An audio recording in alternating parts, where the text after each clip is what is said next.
एक बार गौतम बुद्ध एक गांव में आए हुए थे। तभी उनके पास एक परेशान सा मनुष्य आता है। हे महात्मा बुद्ध, आपको कोटि कोटि प्रणाम।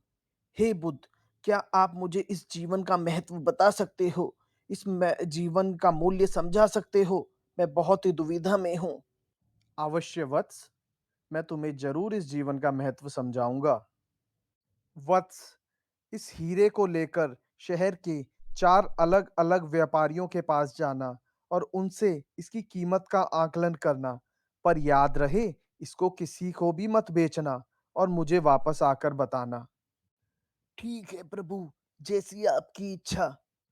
अरे किसान भाई, क्या आप इस पत्थर को मेरे से खरीदोगे?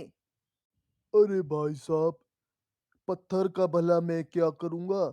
हाँ, पर कभी कभी गाय भैंसे घुस आती हैं, तो तुम बराबर कीमत का गोबर मेरे से लेकर चले जाओ, और ऐसे और भी 10-12 पत्थर हो तो मुझे दे जाना।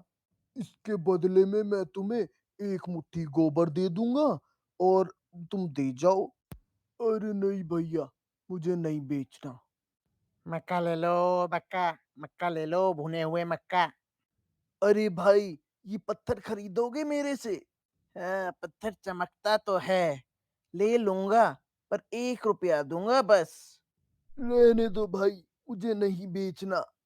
अरे सुनार जी, ये पत्थर खरीदोगे मेरे से? हाँ जी हाँ, बिल्कुल। 5,000 सोने के सिक्के दूंगा इसके बदले में। दे दो मेरे को। नहीं भाई साहब, मना किया है मुझे इसे देने से। धन्यवाद, चलता हूँ। अरे जौहरी जी, आप जरा इस पत्थर को देखें और पहचाने, इसकी क्या कीमत होगी?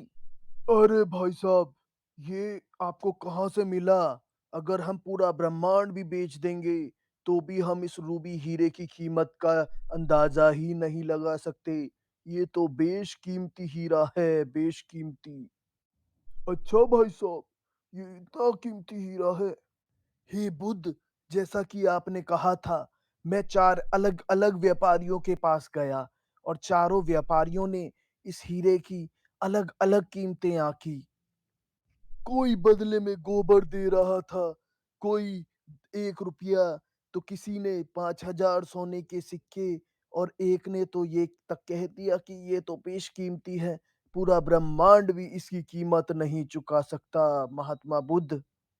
जिस प्रकार इस एक हीरे की 4 अलग-अलग लोगों ने अलग-अलग कीमतें आंकी, उसी प्रकार मनुष्य जीवन की भी कोई एक कीमत, मूल्य निर्धारित नहीं है। हर कोई दूसरे के जीवन का आकलन अपनी योग्यता अनुसार करता है, अपने ज्ञान के अनुसार करता है। जिस दायरे तक वह सोच सकता है, उसी दायरे में वह दूसरे की कामयाबी, हार, उन सब का निर्धारण करता है। इसीलिए हमें कभी भी दूसरे के तय मापदंडों के हिसाब से अपने जीवन को, अपनी तरक्की को व्यर्थ नहीं समझना चाहिए, क्योंकि जो दुनिया आज हमें गलत साबित कर रही है, कल वही हमारे पीछे-पीछे चल पड़ती है।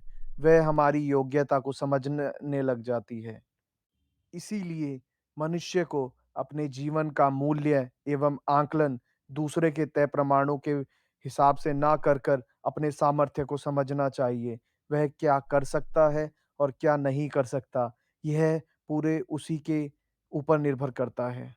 इसी प्रकार तुम्हारे जीवन का पूर्ण मूल्य और आकलन तुम्हारे विचारों पर ही निर्भर करता है। अगर तुम खुद के जीवन का आकलन दूसरों के हाथों में छोड़ दोगे, तो तुम्हें कभी भी सही मूल्य नहीं मिल सकता।